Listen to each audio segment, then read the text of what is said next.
El rock nace en los 60, en la segunda mitad de los 60. Podríamos decir que a partir de los trabajos de Los Gatos Salvajes, después de Los Gatos, y grupos que fueron apareciendo, que hicieron como la tríada sobre la cual se edificó el rock argentino, que fueron Manal, Almendra y Los Gatos. A eso se le sumaría Box Day también, después. Y empezarían a aparecer un montón de otros músicos y grupos como Los Abuelos de la Nada, con Miguel Abuelo, en la primera versión de Los Abuelos de la Nada. Y empezaban a presentar una estética bastante diferente a la que se conocía musicalmente acá, tanto en la música como en las letras. Por eso la diferencia entre rock y rock and roll, y entre rock y música beat. Corrientes, al igual que el resto del país, no pudo huir de eso y empezó a tener sus grupos hacia fines de los 60. El rock en realidad empieza a interesarnos a todos los que vivíamos en este país en la época de la dictadura militar, sobre todo la última, la del proceso de la Organización Nacional, y nosotros éramos estudiantes secundarios. Entonces veníamos de aproximadamente 20 años, donde de esos 20 años, 3 años solamente fueron en democracia, del 73 al 75, porque en el 76 fue el golpe de Estado, y anteriormente, del 73 también hubo golpes de Estado, y en 20 años, aproximadamente 3 años o 4 años solamente fueron democracia. Nosotros hemos tenido por ahí quizás la suerte de estar en ese periodo, ese momento bisagra del mundo, del país también. Nosotros salíamos de un gobierno de facto para entrar en el periodo democrático y había, como decía, había muchas necesidades de expresar un montón de cosas a nivel musical, a nivel artístico, no solamente en la música, y Corrientes no estaba exento de todo eso, ¿no? Era inevitable que suceda porque teníamos el reflejo de Buenos Aires, de lo que pasaba, y muchos teníamos las ganas de que pasen eso, de que pase lo que pasó con el rock acá. Así como pasó en Buenos Aires, pasó en Rosario, pasó en Córdoba, pasó acá también. Tal vez acá fue un poco más lento, pero en un momento dado ya fue, digamos, como que algo imposible de parar, por nadie. El primer grupo que tuvo fue Hidrofobia Argentina, el grupo de Johnny Hilker, que por ahí en el 69, fin del 69, comenzó, que eran compañeros de escuela, de la escuela regional, que se juntaron para hacer una música diferente a la que se escuchaba. Al poco tiempo de existir Hidrofobia Argentina, se cambian el nombre a Brumas en la Bruma. Y con este nombre tocan incluso en la Cueva de Pueyrredón, que la dirigía Billy Bond en Buenos Aires. Anecdóticamente, tocan el mismo día que debutaba en la Cueva Sui Generis. Johnny Hilker era un chico que había terminado la secundaria, como dije, en la escuela regional, que comenzó a estudiar arquitectura y que tenía discos. No había mucha gente que tenía discos raros de vinilo. Y Johnny tenía ciertos discos que alguna vez también me lo mostró, mucho tiempo después, porque soy bastante más chico que él. Y Johnny era amante de hacer las cosas en castellano. O sea, él tenía temas propios, como había un tema, me acuerdo, hecho para las Malvinas, a principios de los 80, por la guerra de Malvinas. Tenía también temas a la madre, la temática era a la escuela, a cosas, vivencias de los adolescentes. Y los mechaba con temas de grandes grupos que ya existían en el rock argentino, como Manal, Box Day. Le gustaba mucho Aquelarre a él. Teníamos la banda Rona, que era una banda cuyo líder, digamos, era Mickey Herrow, que fue después médico acá. Él vivió 17 años, 18 años en Estados Unidos y se vino acá a estudiar medicina. Su familia era de Corrientes, pero el padre trabajaba en Estados Unidos, digamos, también médico. Esa fue una de las primeras bandas que yo conocí acá, que era Rona. Ciudadano, si usted tiene entre 7 y 17 años cumplidos y jardín de infantes cursado, usted es nuestro hombre. Porque en el ejército... Otra vez por circunstancias de la vida se fue a Estados Unidos y bueno, eso estamos hablando de principios, mediados de los 60, fines, o sea, imagínense que mi papá vivió en Nueva York en la época donde básicamente se pensaba que de alguna manera se podía cambiar el mundo, o sea, plena guerra de Vietnam, un montón de cosas que pasaban ahí, bueno, y él estaba en el epicentro de eso. Él vivió mucho de eso, vivió lo que fue en su momento los inicios del rock ahí, bueno, y eso obviamente lo influyó mucho y después, o sea, ustedes imagínense una persona que viene con todo eso a Corrientes en principio de los 70. Y él tocaba la guitarra, pero cuando vino a Corrientes no tenía muchos amigos en principio, entonces se encerraba a tocar la guitarra. Tenía mucha música, muchos discos, y bueno, empezaba a sacar los temas de las distintas bandas, sobre todo Rolling Stones, que creo que era su banda emblemática. Si bien era una banda que tenía en su música una estructura que no se alejaba mucho del pop y el rock, estaba muy de moda, muchos teclados, temas de 7 minutos, repetir muchas, dar vueltas, pero muchos puentes, solo de guitarra. Pero era una banda realmente que tenía una riqueza musical muy grande, todos eran realmente muy buenos músicos. Creo que fue muy importante, creo que despertó muchas inquietudes en los jóvenes y aparte fue una cuota de... Era disruptivo para lo que era la sociedad de la época. Mickey fue muy disruptivo por todo lo que te comenté antes. Entonces creo que fue como una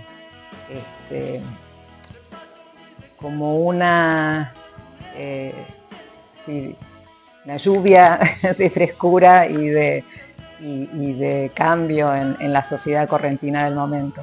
Mucha gente que después arrancó ya en la década del 80, por ejemplo, sí creo que lo influyó muchísimo al haber sido uno de los primeros. Y siempre siempre estuvo en vigencia el tiempo que estuvo hasta los 38 años que falleció.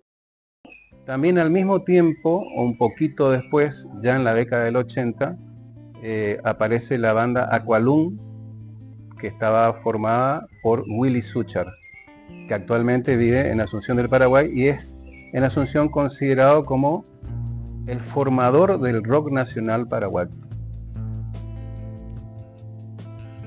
Provengo de una familia donde la música siempre estuvo presente. Mi papá fue pianista profesional por muchos años, mi mamá también, o sea, no profesional, pero ella fue la que también me ayudó a estudiar.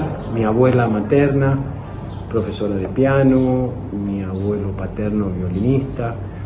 Así que el ámbito donde me crié y donde fue mi seno familiar, siempre estuvo la música muy presente, muchos discos, mucha música. Así que fue inevitable de alguna manera. Cuando me di cuenta ya era como también un músico profesional. Entonces un día me llama Willy Suchard y me propone si quería integrar el grupo, porque se había ido el baterista que era Bartolo.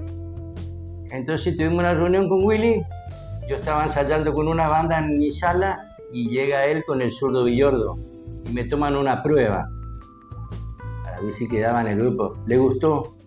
Y bueno, de ahí empezamos. Ya pusimos los días de ensayo y ya había 4 o 5 shows para tocar. Y ahí creo que el primer show fue a Posadas. Hicimos una gira por Misiones, por Chaco y hay un par de shows de acá. Y ahí me quedé definitivamente, eso fue en el año 82. Así que y así empezó con la historia de Willy y toqué 4 años. Aqualung fue una banda instrumental, hacíamos música rock, pero no era rock, era fusión, más que era fusión rock. Willy Schuchar era, todos sabemos la clase de músico que es Willy, es muy grosso y generalmente él era el compositor de los temas y él compuso muy buenos temas en ese entonces. Él sacaba las cosas en el piano, después implementábamos en la banda, nos juntábamos a ensayar y sacábamos las canciones. No, muy bueno todo. Yo pasé muy linda época ahí. Bueno, te cuento una anécdota. En el año 82 yo estaba tocando con Aqualung. Me toca el servicio militar. Le digo a Willy, mirá Willy, hay un problema que me tengo que incorporar a cumplir servicio militar. Y me dice, no importa, no, yo tengo unos conocidos ahí, bueno, yo te presento todo para salir, todo lo bueno, para ir a tocar unos conciertos, bueno. Entonces yo me incorporo en la banda militar.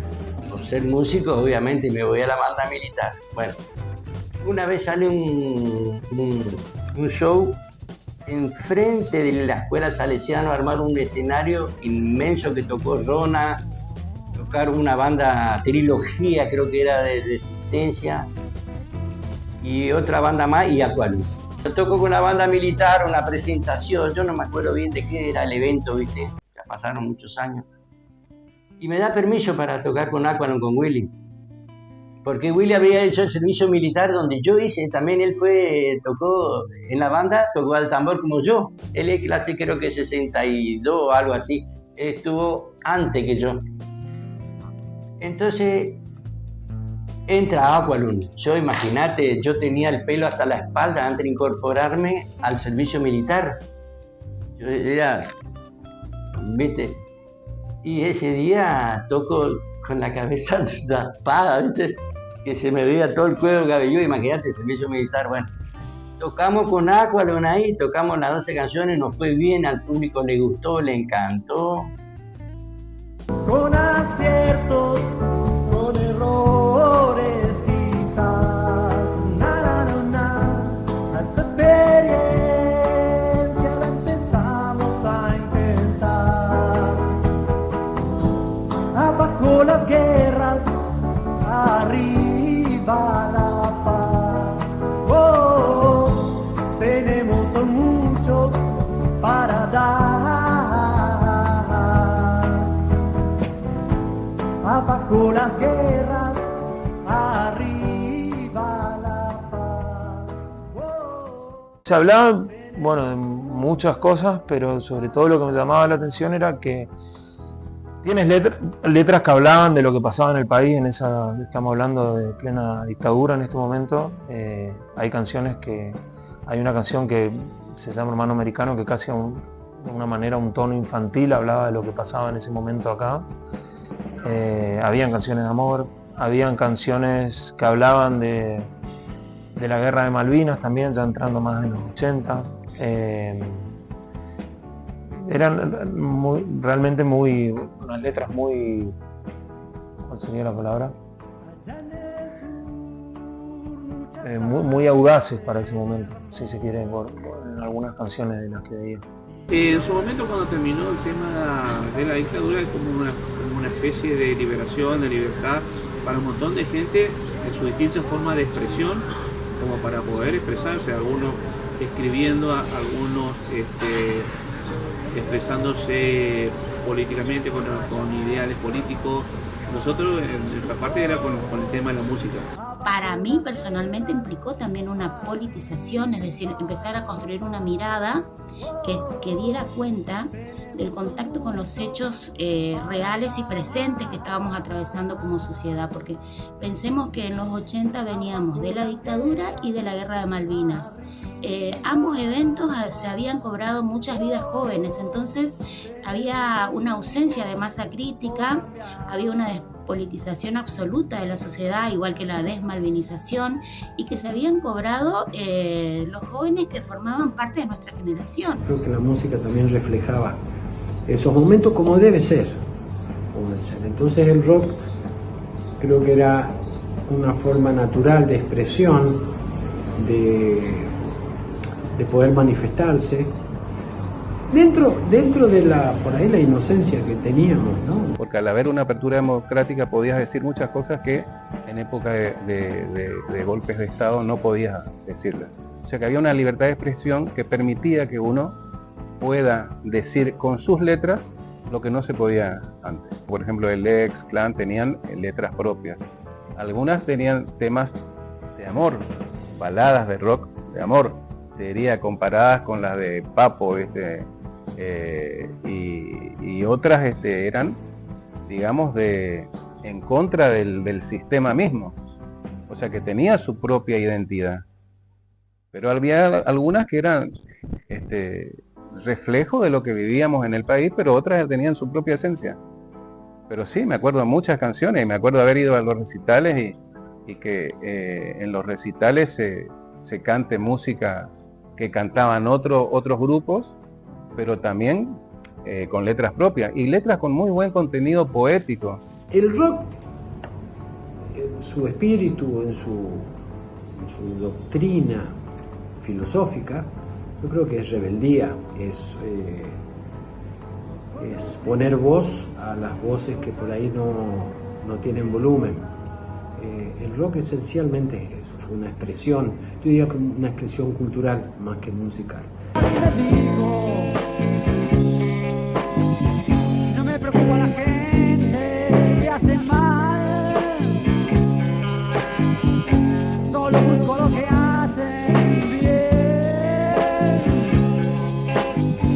y pronto todo el mundo mío será. A ti te vengo a buscar, tu música me está por cantar. Y era todo a pulmón, porque todos los instrumentos que podíamos lograr se hacía ya sea pidiendo prestados, los equipos que había, alquilando, y en algún momento sí comprando también los que podían comprar. De hecho yo comencé como bajista en la banda de los chicos porque hacía falta un bajista. Y entonces, negro, me dice negro, mi apodo me dice negro, negro, ¿querés participar con un bajo? Bueno, sí, pero no tengo bajo. Bueno, vamos hasta la disquería que está en la esquina, vamos a averiguar el precio, y entre todos hicimos una vaca y compramos un bajo que tiene su nombre, no me acuerdo en este momento, que era sin traste. Todo era pulmón. Había, no sé, una batería, todo corriente, ¿entendés? Esa batería tocaba, en los shows tocábamos miles, nos prestábamos los instrumentos. Bueno, nosotros empezábamos a encontrarnos con la tecnología, que era escasísima, ¿entendés? Era muy escasa. Tocábamos con unos equipos que se llamaban Zunda, y eran como así, aparatitos, tenían 2 canales, y ahí sacábamos 2 micrófonos. Entonces teníamos que, a Don Silva era, tenía equipos de sonido, Don Silva.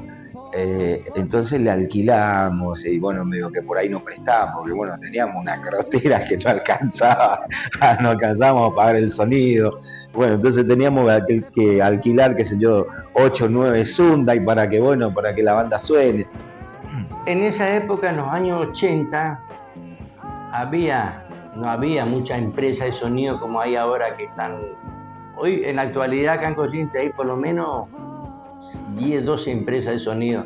En esa época estaba la empresa de mi viejo, era la empresa Silva, y estaba Fonea. Fonea manejaba a Raúl Díaz, que era integrante del grupo Mantra de Corrientes. que también era una banda muy buena acá en Corrientes, que era Marca. Nacionalmente era muy conocido porque ellos hicieron más giras por todo el país. Y ¿cómo es? Y así empezamos, había muy poca empresa de sonido, nos arreglábamos con lo que teníamos. Y mi papá empezó en el año 70 a excursionar con el audio. Yo me habré enganchado a los 78, 79 a empezar a trabajar con él cuando yo tenía 10 años. Yo me acuerdo que hice mi primer sonido que él me enseñó en un festival de tango que se hacía por la calle Irigoyen. Con un equipo de 3 canales empecé, mirá. Entonces salíamos un fin de semana a hacer la publicidad de lo que íbamos a hacer. Entonces nos instalamos en cada cuadra, desde San Lorenzo hasta San Juan, y en cada cuadra salíamos y hacíamos apariciones de un minuto y nos íbamos, ¿viste? Comenzaba la otra, y después nos sacaban, actuaban, ¿viste? Así, y nos íbamos, hacíamos apariciones así momentáneas, ¿viste? Y la gente no entendía nada, ¿viste? Que salíamos corriendo, poníamos una batería, hacía pelo, ¿viste? Y bueno, esas cosas hacíamos. No había la posibilidad de hacer afiches, los afiches prácticamente eran a mano, hacían los chicos, y salíamos con el engrudo, ¿viste? A pintar, a pegar los afiches. Fue una época hermosa, digo la verdad, fue una época hermosa. No era delirio, ¿viste? Porque éramos muy... no había nada de delirio en el sentido que quedaba todo en el aire, no, hacíamos cosas, ¿viste? Era contundente lo que hacíamos. Los shows, las movidas, un grupo apoyaba al otro grupo. Lo que pasa es que éramos pocos.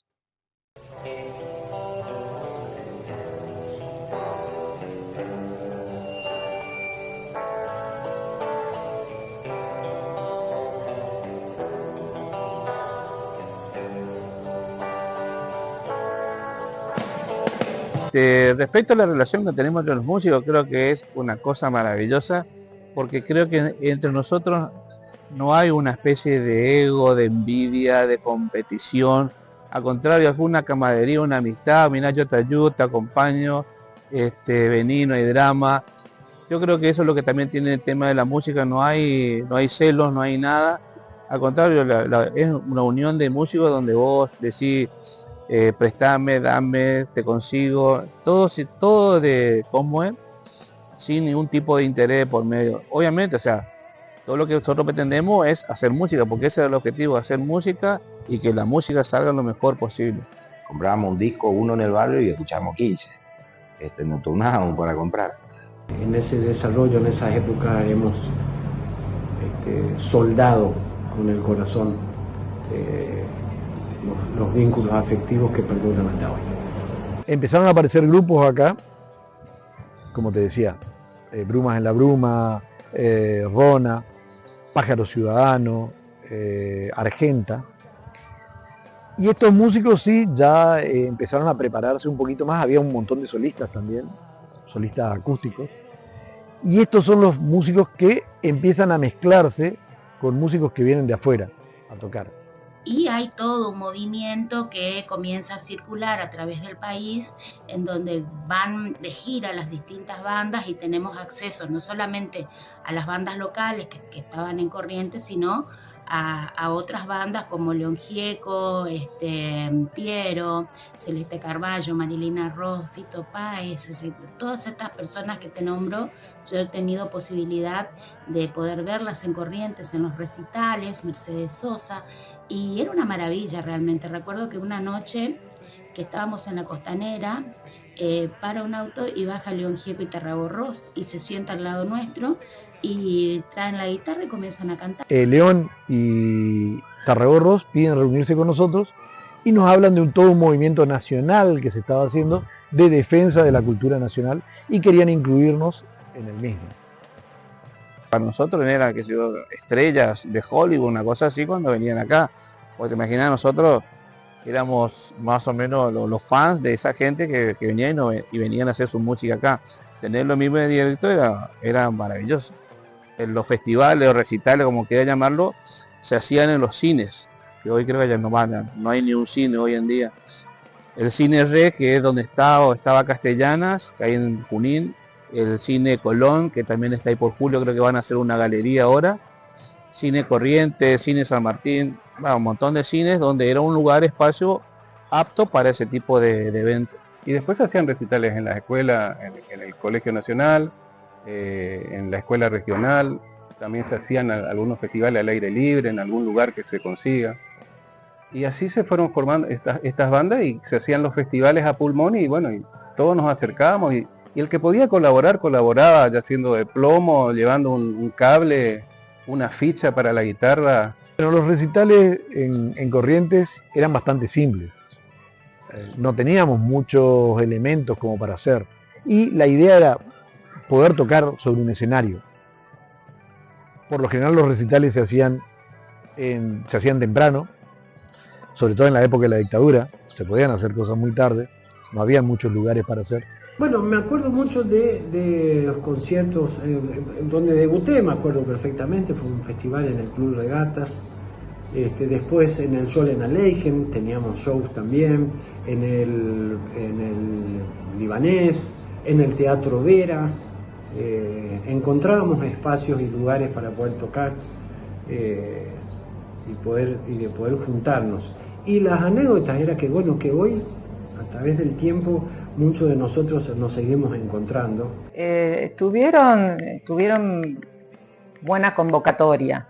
Y a pesar de que Corrientes es una sociedad, bueno, y más lo era en ese momento, conservadora, estuvieron abiertos a recibirlos y a presentar, los distintos shows y en muchos, o sea, no les cerraron las puertas. Tocaban en colegios, tocaban en los bares que había en ese momento, los invitaban a Paso de la Patria, bueno, a la Estudiantina de Empedrado, así que sí, tenían posibilidades de expresar sus talentos.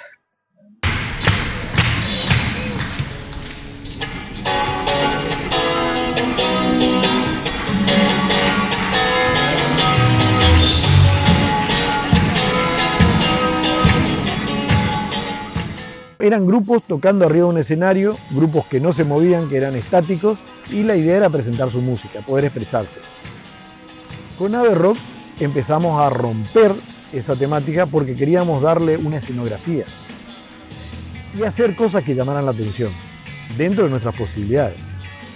Resulta que había un grupo rock, estaba este chico Tito, que no me acuerdo cómo se llama el grupo, pero hacían rock pesado y era como eran las estrellas, ¿entendés? Era el grupo de la noche.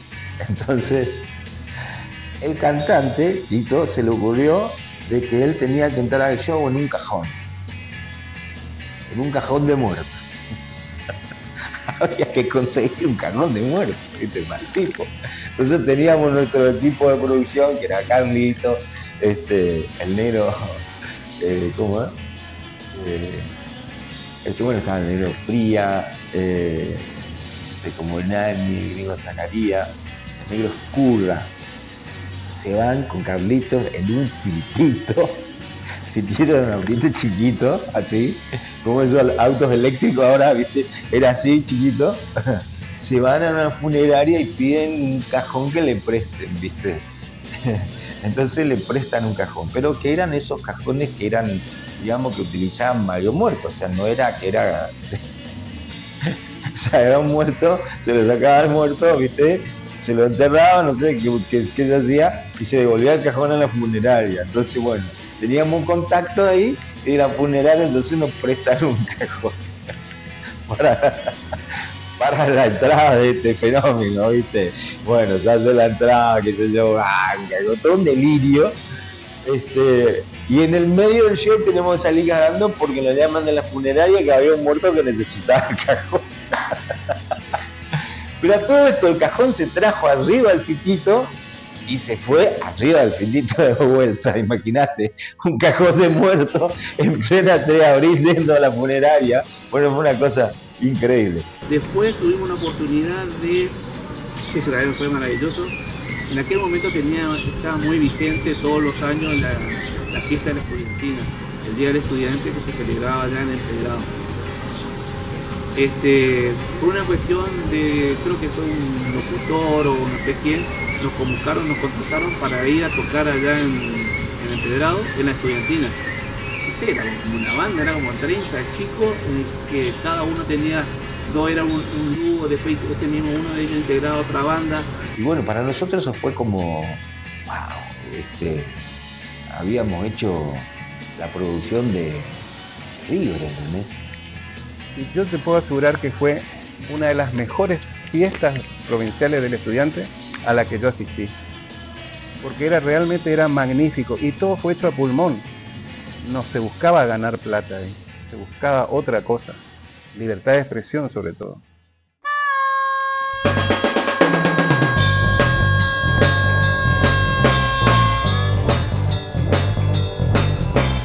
Hombre sobreprotegido.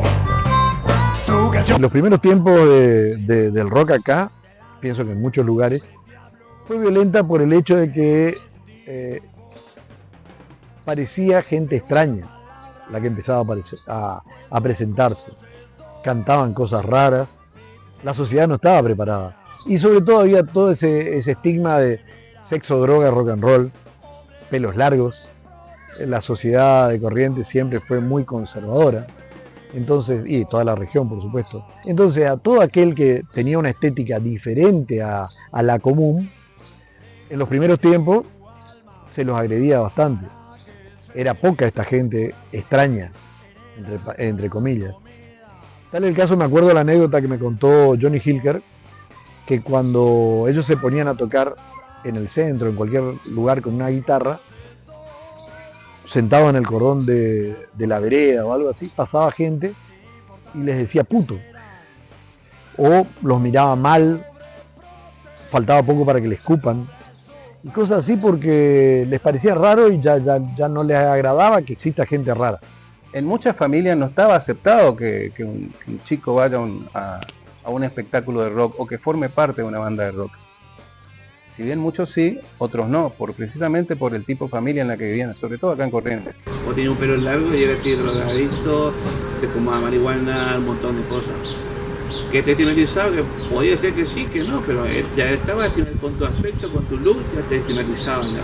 Siempre las nuevas perspectivas musicales te causan ese tema de que, mirá, no te juntes con ese grupito, ahí son todos faloperos, ahí son todos chupandines. Son todos borrachos, mirá, utilizan el pelo largo, son todos mugrientos, son todos hippies. Y la verdad que no era así. No era así, éramos todos estudiantes del Colegio Nacional, éramos de distintos colegios, y el que no estudiaba trabajaba o vivía de la música, llegó a vivir de la música.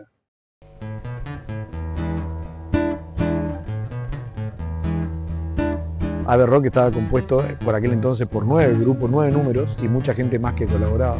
Ave Rock nace de la unión de 2 grupos. Y podríamos decir casi 3. ¿Por qué? Porque existía un grupo que se llamaba Alito Urbano, del cual en el futuro yo también fui parte, pero en otra temática del mismo grupo. Y en estos primeros tiempos de Alito Urbano, ellos se juntan con nosotros que éramos Peace Blues, la primera banda de blues de la región, de casualidad. No habían otras bandas de blues. Y a la vez yo tenía una banda que se llamaba Sacrilegio, con la cual hacía lo que no era blues, por lo general, era más folk. Decidimos hacer como una asociación de músicos. Juntar músicos para entre todos tirar para adelante y empezar a hacer nuestros recitales, llevar adelante estos cambios de estética que te decía anteriormente.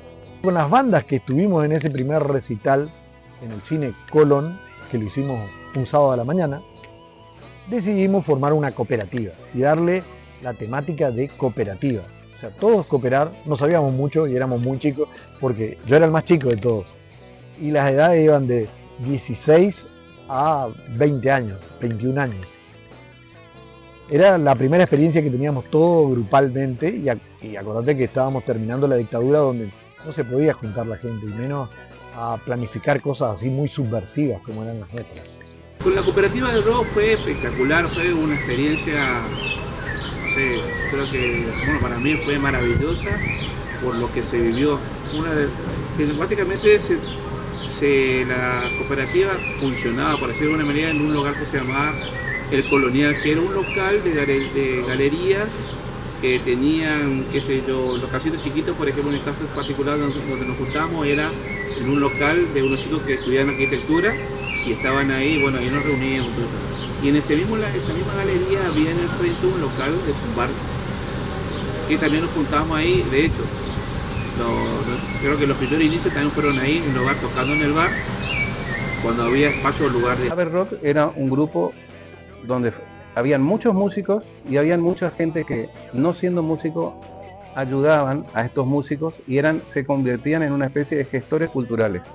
Haber Rock para mí significó el arte, la creación, la libertad absoluta, la capacidad de acompañar, aunque yo no era música, ni poeta, ni escritora, ni nada, acompañar ese movimiento en donde hacíamos fuertes debates sobre la sociedad que queríamos, los modos en que podríamos participar los jóvenes, la perspectiva que teníamos acerca de los procesos políticos y sociales. Pienso que todo lo primero que se hace deja un legado.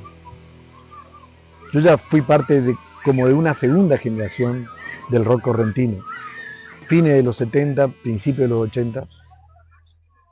Los de los 70 nos dejaron muchas cosas, sobre todo el haber iniciado y haber mostrado que se podían hacer otras cosas, otra música diferente al chamamé, al carnaval. Acá se podía tener otra temática. Como movimiento todavía no estaba conformado. Como conceptualmente todavía no estaba dicho mucho. Pero fueron los primeros pasos.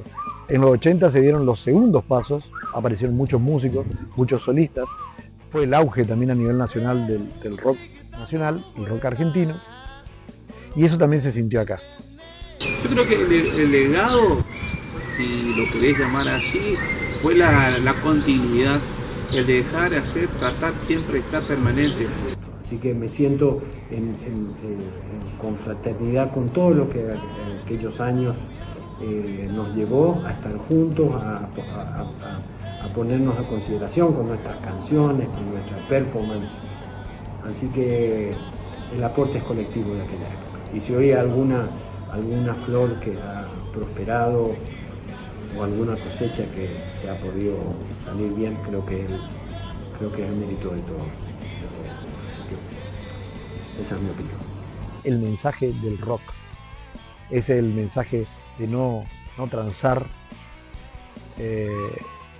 no estar de acuerdo con el sistema, con todo lo que el sistema nos dice, nos miente o nos dice la verdad, a plantear otra cosa y sobre todo a plantear un pensamiento joven.